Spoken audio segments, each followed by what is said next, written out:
I won't be able to come home for a while due to work.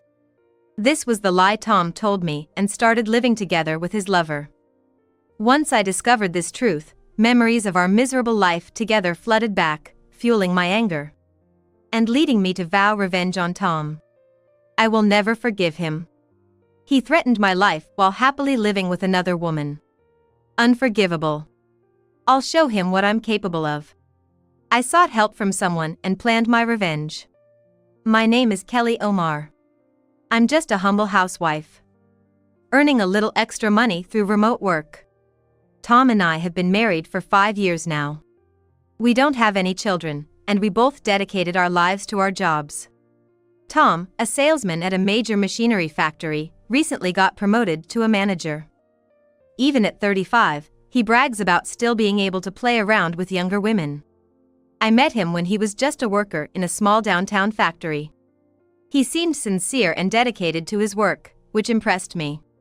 My friends described him as shy and reserved, so I thought we were a good match. After 2 years of dating, we got married. However, once we married, his luck seemed to change, and he switched jobs to his current company. He's not great with women but very proactive in his work, and his sales talents were soon recognized. His work life became extremely busy, often staying out late by entertaining clients. He also started interacting more with women. It is often heard that business relationships are important to sales. And at first, I patiently waited up for him. But then, he began not coming home at all. Every weekend he'd go out, returning only on Sunday mornings. When I confronted him, he'd dismissively say it was none of my business. To make matters worse, he'd belittle me over income differences. "Don't you dare question me, the breadwinner, especially when you can't even earn half of what I do." He didn't even know what my work involved. He stopped showing any interest in the rest of my life just because I was doing freelance work. All he talked about was himself. "You're lucky to work from home at your own pace. I have to meet high expectations." It was a common occurrence for him to bask in his sense of superiority, looking down on me and indulging in self-satisfied monologues. I did my best but could only earn around $60,000 a year, while his income soared to about $160,000. No matter how hard I worked, I couldn't match him. This helpless feeling gradually took a toll on my mental health. When I considered returning to my hometown, Tom harshly lectured me. "Who's going to make my meals if you're not here? Can't you just buy something? I thought you ate out on the days you didn't come home. Can't you do that when I'm not here?" I haven't been able to visit my hometown for many years now. The reason is Tom. Whenever I mention wanting to go back, he starts threatening me about how it would affect his life. But this time, I've reached my limit. I want to breathe the fresh air of the countryside and refresh my spirit. Staying indoors all the time is suffocating. I've been talking to my parents on the phone, but since they haven't seen my face, I want to reassure them. However, no matter how much I plead, Tom never seems to give the okay. He's probably afraid that I'll talk about him at home. Tom hates the idea of his reputation being tarnished. He's drunk on his image as a successful, high-earning man. Plus, he's got the looks and charm. When his reputation is lowered like that, and moreover, when it comes from his wife's family, it's not good for many things. That could even spread to his own family. He's well aware of how he's belittled me and made my life miserable. If he didn't want to risk this, he shouldn't have treated me this way from the start. But despite all this, I can't speak my mind to him, because I live in fear of him. This started about 6 months after he joined his current company. As he got busier with work and had less time for me, he began to suspect me of cheating. "I don't have time to pay attention to you, but you've got plenty of free time to bring other men home." I was shocked at the accusation, as there was no truth to it. I tried to clear the suspicion by showing him my phone and explaining my daily schedule, but Tom wouldn't trust me. Instead, he demanded, "If you want me to trust you, listen to me." He set strict rules: answer his calls within a minute, send constant updates and photos of where I am when I go out. Rarely does he allow me to socialize with friends, fearing it might lead to mingling with men. And eventually, he even forbade me from visiting my hometown. The feeling of being so controlled pushed me to the edge, and I once tried to escape, only to be reported to the police and brought back. The month following my return was hellish. He isolated me so I couldn't meet anyone, and verbally intimidated me. I lived days in fear for my life. Completely dominated by him. "You're my wife. Do you think it's okay to neglect housework while your husband is at work?" As I recall these terrible events, Tom suddenly threw a vase against the wall. The loud crash of the breaking porcelain and the sight of flowers scattering everywhere. It left me crouching, covering my head in fear. "Kelly, I work hard to provide for you. You understand my love and how tough it is, right? You might be lonely when I'm not home, but I still want you here with me. You get that, right?" His tone shifted from anger to twisted affection, approaching me as I trembled in fear, expecting to be hurt. This scene was truly bizarre. Fearing that he might hurt me again, I trembled uncontrollably, curling up in an attempt to protect myself. While I was scared, I repeatedly nodded in agreement with his words, desperately trying to appease him by apologizing. It seemed my frightened state was endearing to him. Tom bent down beside me, embraced me as if to protect me, and gently stroked my hair several times. "Kelly, I love you. Just don't try to leave my side, okay?" His actions were so creepy and frightening that I nodded in fear, completely dominated by his terror. I couldn't escape from Tom's twisted love. I didn't have the courage to break free from his control. It seemed I was destined to live like a slave by his side forever. Just as I had resigned myself to this puppet-like existence. A suspicion about Tom surfaced. Tom cheating. It was a call from my childhood friend. We've kept in touch even after I got married. It was a simple reason. She confronted Tom herself. "Just because you're married doesn't mean you should stop seeing your friends, right? I've been friends with Kelly since kindergarten. It's not like we're anything more, so it should be fine to keep hanging out, right? Or is there a problem with me being friends with Kelly?" My friend, who's always been straightforward and strong-willed, had Tom at a loss for words. If he argued too much, it might raise suspicions. So, reluctantly, Tom agreed to let me keep in touch with her, and he stopped objecting. I think part of it was because she's beautiful. Tom, who likes to surround himself with attractive people, was fond of her looks. When he was home, he'd invite her over, and the three of us would have dinner together, sometimes even going out to eat. When we were out, people would often comment on how lucky he was to be with such a beautiful friend.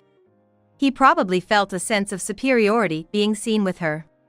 Then, on a day when Tom was at work, she suddenly called me, saying she had something important to discuss. I naively thought it might be a marriage announcement, but this call was about to reveal an unexpected truth. "Please stay calm. I've got some shocking news for you, Kelly." Her serious tone made my heart race. Was it something I did? But then, she dropped a bombshell. "I wasn't sure if I should tell you, but now that I have solid proof, I need to let you know. I think Tom is cheating. I've seen him and the same woman going to a hotel several times, and so has a friend of mine." I was stunned by the news. I had never sensed any hint of infidelity from Tom. He would send pictures from his work drinks and regularly update me on his whereabouts. How could someone so diligent be cheating? I couldn't easily believe her words. But, could it just be a case of mistaken identity? Even as I said it, I couldn't fully deny it. Though Tom kept in touch, I couldn't be sure if the information was true. Preparing a cover story in advance wasn't impossible. In fact, finding evidence to disprove the cheating seemed harder. Yet, accepting such shocking news outright was also difficult. It was too sudden, and I couldn't organize my thoughts. My confusion deepened when my friend sent me an email. "Can you still say that after seeing this?" Saying it, she let me take a look at the attached images. Following her instructions, I opened the email. There, in the image, was Tom arm in arm with an unfamiliar young woman, entering a hotel in the hotel district. "This! I knew your husband was cheating because that woman is the president's daughter of my company." We're about to sign a contract with your husband's company. I'm pretty sure she's married too. My mind was in turmoil, unable to grasp the unbelievable information and reality. I couldn't comprehend what she was saying. The shock of Tom cheating was enough, but the fact that the other woman was a president's daughter, so young and beautiful, and everything I wasn't, made me feel utterly defeated. I felt that way. It was sheer despair, like being thrown into the abyss. I felt like I had been thrust into the depths of despair. When I was shown these images by an acquaintance, I was speechless. I never thought it would be Tom, but now you see, right? Tom is cheating. You should look into it yourself. I'll help if needed. I was still reeling from my friend's call when Tom came home. In a panic, I ended the call and headed to the entrance. But I don't remember what Tom and I talked about after that. I can't even recall how I spent the rest of that day. The revelation of Tom's infidelity was just too much to handle. The next morning, waking up with the realization that Tom was gone. I couldn't remember when I had fallen asleep. All I knew was that I felt exhausted, dragging my heavy body to the living room to make some wake-up coffee. Tom's infidelity, mentioned by my friend yesterday. Was it true? I checked my phone, and sure enough, the call logs and emails were there. And as I looked at the attached images, tears welled up. You said you loved me. Those words, I guess, were the only thing that had been keeping me going.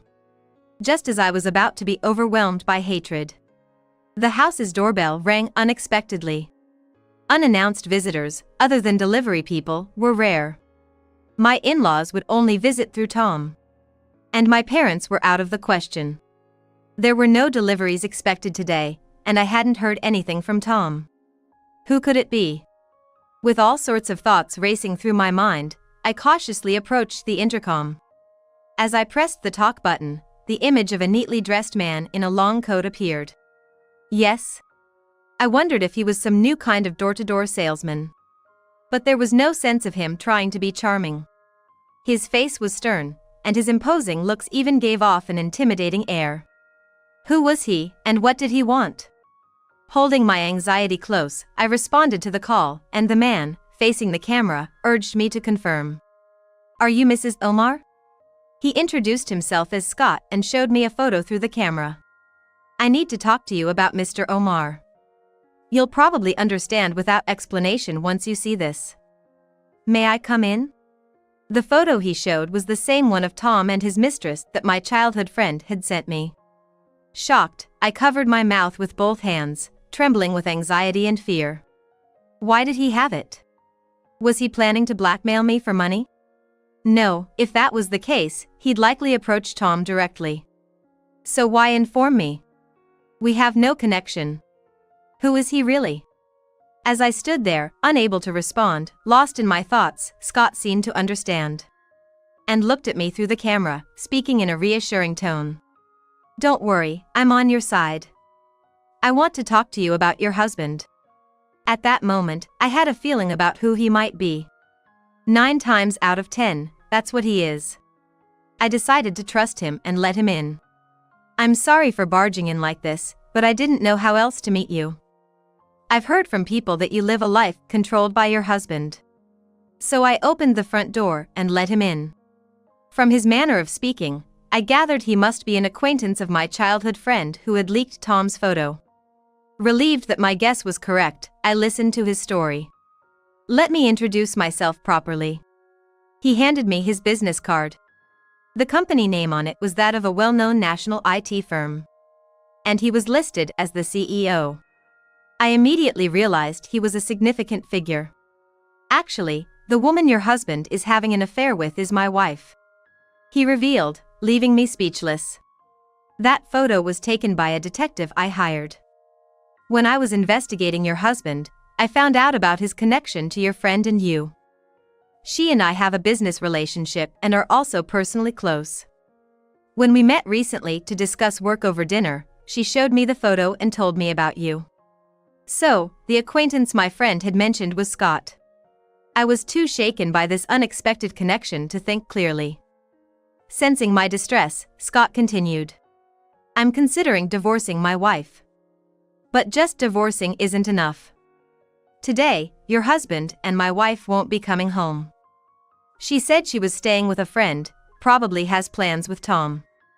I know this is all very sudden and confusing, but, Kelly, would you be willing to help me? I want to rescue you from this situation as well. Help? What do you mean? I couldn't hide my confusion. I had just learned about Tom's infidelity and was still processing it. I had no idea what to do next. Scott must have sensed my feelings. He gently took my hand and spoke words of comfort. I've heard from your friend. She guessed what kind of life he is making you live. I'm sorry. Before approaching you, I had a detective look into your situation too. Your friend was worried about your safety. Honestly, I couldn't care less about what happens to my wife, but I can't ignore a man who treats women like that. Scott's words made me realize for the first time that someone understood my feelings. I had wanted to rely on someone, but I didn't know who to turn to or who I could safely tell about this. I was so cornered that I couldn't even think about it. His words made me reconsider my own situation. Until now, I thought I had to dedicate my life to Tom. I thought it was my only option. I felt trapped, fearing that if I tried to escape, I would be subjected to even worse treatment. I thought I would be caged until I died. But now, maybe there was a chance to escape. I could escape from here. I had a feeling that maybe. With this newfound hope, I decided to muster the courage to stand up.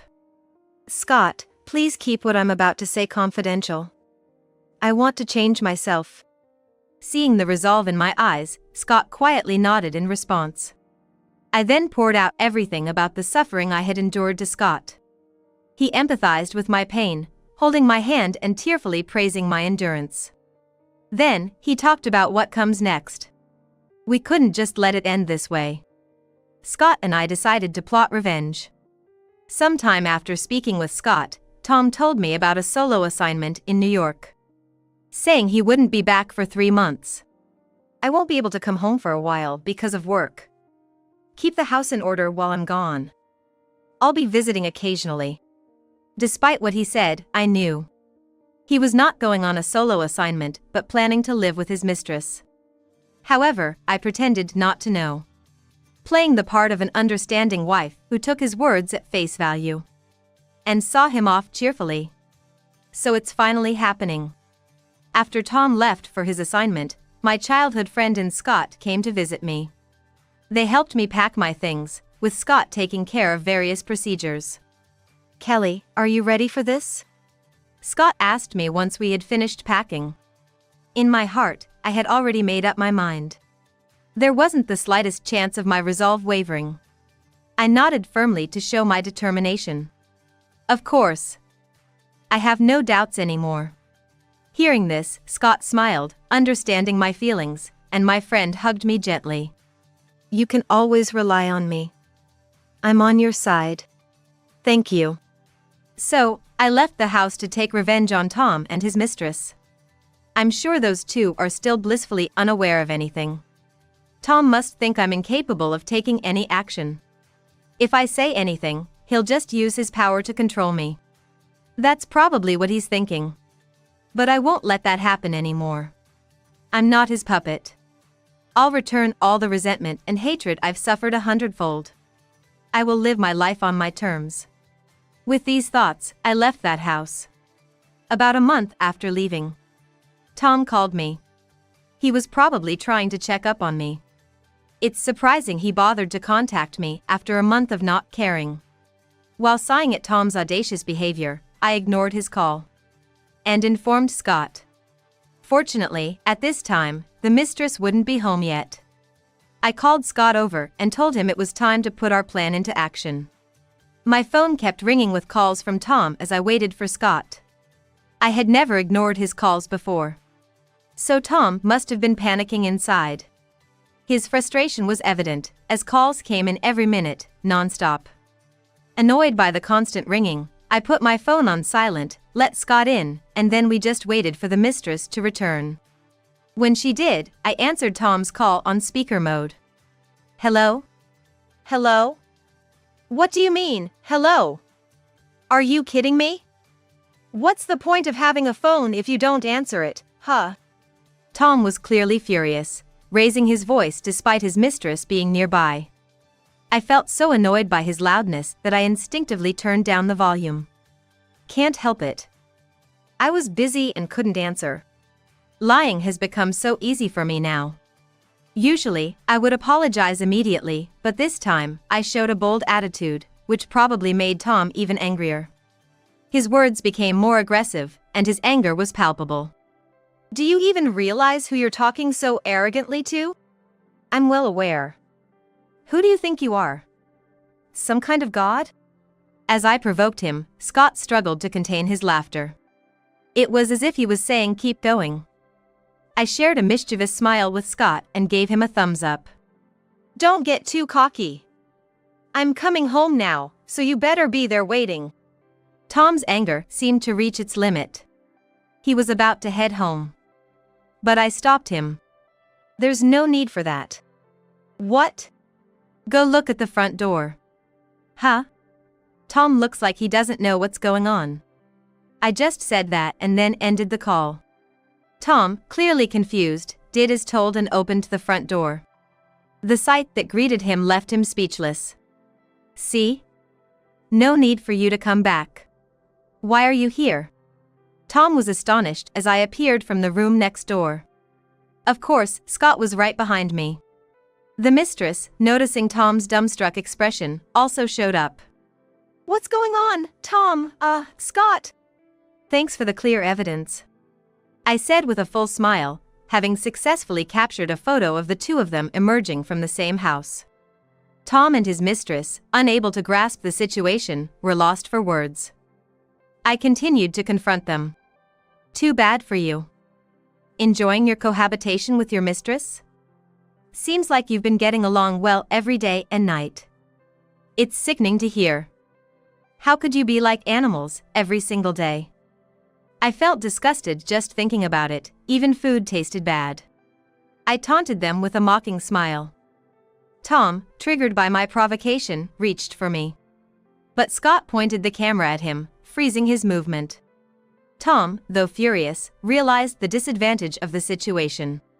Why are the two of you here? It's a natural question, no doubt. Tom must be thinking the same thing. Don't tell me you two are together. Don't be ridiculous. Don't lump me with you monkeys. I'm working as a software engineer for Scott's company. I retorted, showing my employee ID with Scott's company name. And my department on it, proving it was no bluff. Scott's opening a new branch in New York, and he hired me as an engineer there.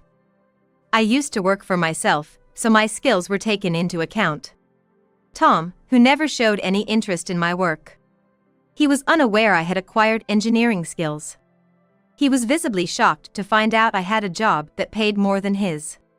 We have solid evidence of your affair, so don't even bother making excuses.